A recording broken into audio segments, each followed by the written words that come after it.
যারা নতুন ছাগলের খামার দিতে চাচ্ছেন তারা অবশ্যই এই ভিডিওটি সম্পূর্ণটাই মনোযোগ সহকারে দেখুন। ছাগল পালন করার জন্য একটা ক্লিয়ার ধারণা পাবেন এবং কনফিডেন্স পাবেন। ছাগল কি খেতে ভালোবাসে আগে সেটা জানুন, অর্থাৎ জানার চেষ্টা করুন।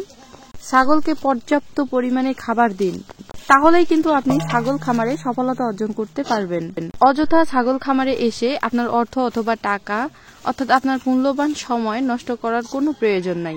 ছাগল যদি সময় মতো হিটে না আসে এবং আপনি যদি বাচ্চা উৎপাদন সঠিকভাবে না পান, তাহলে কিন্তু ছাগলের খামার থেকে আপনি কোনো প্রফিট পাবেন না।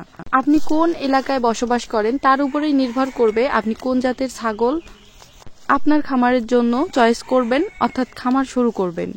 আপনার এলাকায় যে ছাগলের চাহিদা বেশি, অর্থাৎ সেই অঞ্চলের মাংসের চাহিদা পূরণ করার জন্য আপনি যে ছাগল নির্বাচন করবেন, অর্থাৎ যে ছাগল দিয়ে আপনার এলাকার মাংসের চাহিদা আপনি পূরণ করতে পারবেন, আপনি সেই জাত চয়েস করবেন এবং সেই ছাগল লালন পালন করবেন। আসসালামু আলাইকুম, welcome back to my channel Dhakagram blogs. তো আশা করি সবাই ভালো আছেন এবং সুস্থ আছেন। প্রতিদিনের মতো চলে আসলাম নতুন একটি ভিডিও নিয়ে। আশা করি আপনারা সম্পূর্ণ ভিডিওটি দেখবেন, অনেক ভালো লাগবে। এবং ভিডিওতে যাওয়া তথ্য যদি ভালো লাগে তাহলে অবশ্যই একটি লাইক দেবেন, কমেন্ট করে জানাবেন এবং যারা যারা নতুন তারা অবশ্যই চ্যানেলটি সাবস্ক্রাইব করে বেল আইকন প্রেস করবেন এবং প্রতিদিন ছাগল পালনের নতুন নতুন আপডেট পেতে অবশ্যই চ্যানেলের পাশে থাকবেন অল টাইম। প্রিয় উদ্যোক্তা ভাই এবং বোনেরা, আজকে আপনাদের সাথে শেয়ার করব ছাগল পালন করার জন্য গুরুত্বপূর্ণ কয়েকটি বিষয়, যেগুলো না জানলেই নয়, তবে জানলে ছাগল পালন অথবা খামার করাতে আপনার বেশ ভালোই সুবিধা হবে এবং আপনি খুব গুরুত্বপূর্ণ এই বিষয়গুলো জানলে ছাগল অনায়াসে পালন করতে পারবেন এবং খামারে সফল হতে পারবেন ইনশাল্লাহ। তো চলুন জেনে নেওয়া যাক সেই বিষয়গুলো কি কি। ছাগল পালন অথবা খামার করার জন্য গুরুত্বপূর্ণ কয়েকটি বিষয়। প্রথমত হচ্ছে জাত নির্বাচন, খাদ্য ও পুষ্টি ব্যবস্থাপনা, ঘর নির্মাণ ও পরিবেশ পরিকল্পনা, স্বাস্থ্য এবং টিকা প্রদান, প্রজনন ও বাচ্চা নেওয়ার পরিকল্পনা, খরচ এবং হিসাব মনে রাখা, বাজার চিনে ছাগল বিক্রি করা এবং ক্রয় করা। আরও কয়েকটি বিষয় যেমন হচ্ছে একটা প্রশিক্ষণ এবং সুরক্ষা ব্যবস্থা, যেটা অনেকেরই ছাগল খামারে আসতে গেলে ধারণা বা অভিজ্ঞতা প্রয়োজন হয়। আমি আপনাদের কাছে রিকোয়েস্ট করব, যারা নতুন উদ্যোক্তা তারা অবশ্যই ছাগল খামারে অথবা যে কোনো খামার তৈরি করার আগে সেই বিষয়ে ভালোভাবে জানতে হবে, বুঝতে হবে এবং তারপরেই সেই খামার অথবা সেই কাজ শুরু করা উচিত বলে আমি মনে করি। তারপর আরও একটি বিষয় যেমন পরিচ্ছন্নতা ও সুরক্ষা এবং সবশেষে গুরুত্বপূর্ণ যে বিষয়টি সেটা হলো মায়া এবং ভালোবাসা, অর্থাৎ ধৈর্য এবং মানসিক সাপোর্ট, যেগুলো ভবিষ্যতে আপনার যে কোনো কাজ করার জন্য আপনাকে সাহস এবং উৎসাহ যোগাবে ইত্যাদি আর কি। এই বিষয়গুলো যদি আপনারা ভালোভাবে মেনটেন করতে পারেন অথবা বুঝতে পারেন যে এই বিষয়গুলোর মধ্যে গভীরতা কি, অর্থাৎ ছাগল খামারে এই বিষয়গুলোর গুরুত্ব অর্থাৎ প্রয়োজনীয়তা কতটুকু, তাহলেই আপনারা ছাগলের খামার করতে পারবেন এবং ছাগলের খামারে সফলতা অর্জন করতে পারবেন। তো নতুন উদ্যোক্তা ভাই এবং বোনেরা যারা নতুনভাবে ছাগলের খামারে আসতে চাচ্ছেন তাদের জন্য অনেক অনেক শুভেচ্ছা এবং অভিনন্দন এবং দোয়া রইল আপনাদের ভবিষ্যৎ জীবনের জন্য। আপনাদের মনের সব আশা কামনা বাসনা পূরণ হোক, এটাই আর কি আল্লাহর কাছে চাওয়া। তো যাই হোক, সবাই আমার জন্য দোয়া করবেন যেন তাড়াতাড়ি সুস্থ হতে পারি এবং ভালো থাকতে পারি।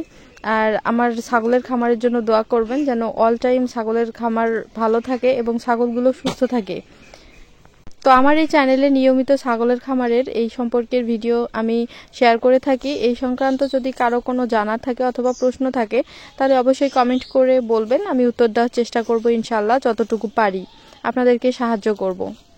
তো এখন কিন্তু দুপুরবেলা আর আমরা আমাদের ছাগলগুলোকে দেখেন পানি খাওয়াচ্ছি।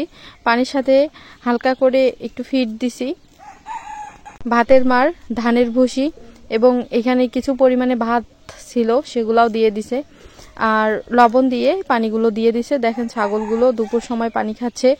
আর আমরা কিন্তু প্রতিদিনই দুপুরবেলা করে পানি খাওয়াই একবার। আর সকালবেলা ভুট্টা পাতা এখন অ্যাভেলেবেল পাওয়া যায় আমাদের গ্রামে, অনেক ভুট্টা চাষ করে আর কি, সেখান থেকে সংগ্রহ করা ভুট্টা পাতা খাওয়াচ্ছি।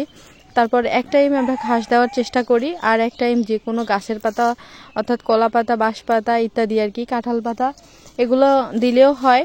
মানে কখনো আর কি যদি ভুট্টা পাতা আনতে একটু দেরি হয় বা সমস্যা বা অসুবিধা মনে হয়, তখন আমরা বাড়ি থেকে যে কোনো গাছের পাতা দিয়ে থাকি। তবে বেশিরভাগই কিন্তু আমরা এখন ভুট্টা পাতা খাওয়াচ্ছি, ঘাসটা একটু কম দিচ্ছি অথবা যে কোনো গাছের পাতা একটু কম দিচ্ছি। তো আমাদের ছাগলের খামারে কিন্তু বর্তমানে টাকা ছাড়াই চলতেছে আর কি বলা যায়, একদম খরচ ছাড়া আর কি। তো গ্রামে কিন্তু যারা ছাগল লালন পালন করতে চান তাদের জন্য কিন্তু বিশেষ একটা সুবিধা, যেমন খাবার খরচ তেমন একটা মানে পড়ে না। যদি একটু পরিশ্রম এবং একটু কষ্ট করতে পারেন তাহলে সম্পূর্ণ বিনা টাকায় অনায়াসে ছাগল লালন পালন করা সম্ভব বা একটা খামার তৈরি করা সম্ভব।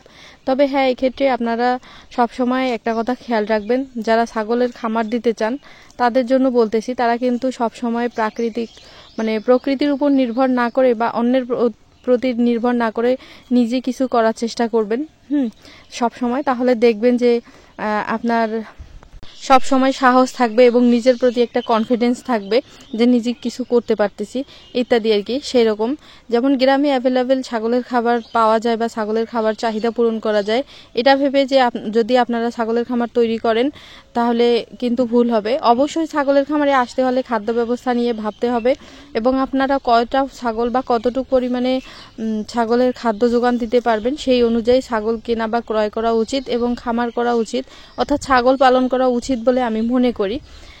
যেমন আমরা এতদিন থেকে প্রাকৃতিক ঘাসের উপর নির্ভরশীল ছিলাম, আমরা সংগ্রহ করতে পারি সবাই মিলে। আমরা কিন্তু পরিবারে অনেক সদস্য সবাই মিলে ছাগলের খামারটা সামলিয়ে নিতে পারতেছি। এখন ধীরে ধীরে ছাগল বেশি হচ্ছে এবং আমরা আরও ছাগল কিনবো, কাজেই আমরা ছাগলের ঘাস চাষ করেছি, সাধারণ নেপিয়ার, এবং আমরা খুব তাড়াতাড়ি আবার ছাগলের ঘাসের জমি বাড়াই দিব, ঘাসের পরিমাণ বাড়াই দিব, যেহেতু আমাদের ছাগলের পরিমাণ বাড়তেছে এজন্য। তো ছাগলের খামারে আসতে গেলে অবশ্যই প্রথমত আপনাদের খাদ্য ব্যবস্থা নিয়ে ভাবতে হবে, তারপর ছাগলের ঘর নির্মাণ আর কি, যেটা বললাম আপনাদেরকে, সেই বিষয়ে ভাবতে হবে। এবং যেই বিষয়ে সতর্ক না থাকলে আপনাদের ছাগলের ক্ষতি হবে সেটা হচ্ছে আপনাদের পরিচ্ছন্নতা, পরিবেশ, এইগুলো সব সময় পরিষ্কার রাখতে হবে, না হলে ছাগল অসুস্থ হয়ে যাবে এবং আপনাদের খামার টিকবে না। স্বাস্থ্য সুরক্ষা যেমন টিকা প্রদান, ছাগলকে বছরে 2 বার ভ্যাকসিন দিবেন। সেটা হচ্ছে প্রথমে হচ্ছে একটা পিপিআর এবং একটা খুরাই রোগের, যেমন বর্ষাকালে আর শীতকালে এই দুইটা সময়ে আপনারা ভ্যাকসিনেশন করে নেবেন। প্রতি 3 মাস অন্তর অন্তর ডিওয়ার্মিং অর্থাৎ কৃমিনাশক দিবেন এবং ছাগল পালনের আদার্স যে ওষুধপত্র খাওয়ানোর নিয়ম, মেডিসিন, তারপর হচ্ছে সঠিক ট্রিটমেন্ট বা রোগ ব্যাধি সঠিকভাবে ধরা বা চিহ্নিত করা ইত্যাদি, এগুলোর জন্য আপনারা অবশ্যই প্রশিক্ষণ বা অভিজ্ঞতা অর্জন করে তারপর খামারে আসবেন।